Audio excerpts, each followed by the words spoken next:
The Lord hears David's weeping. David knows God hears and answers his prayer.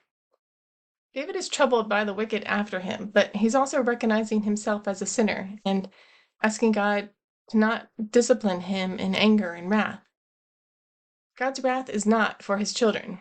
His discipline is. God's discipline is a gift to us. Rebuke is a gift to us.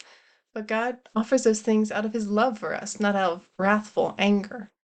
David asks God to judge him according to his righteousness and integrity. But he also talks about a man needing to repent, or God will come with his wrath. David knows he is righteous in God's sight because he has repented and been forgiven, not because he was perfect. Both Psalms recognize God's abundant, steadfast love. God's never-ending love toward his children is something we can always rely on.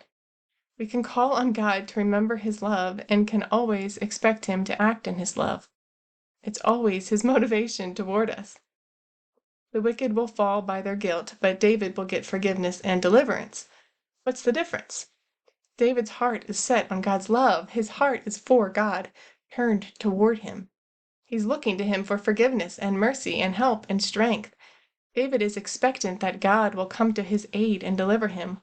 He knows God. He understands everything can change in a moment. When God speaks, it is finished. David calls on the Lord for protection and refuge. Running to God as your shelter is a place of safety.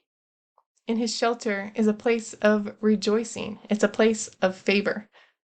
That word favor at the end of Psalms 5 means grace. God's grace is a shield to us.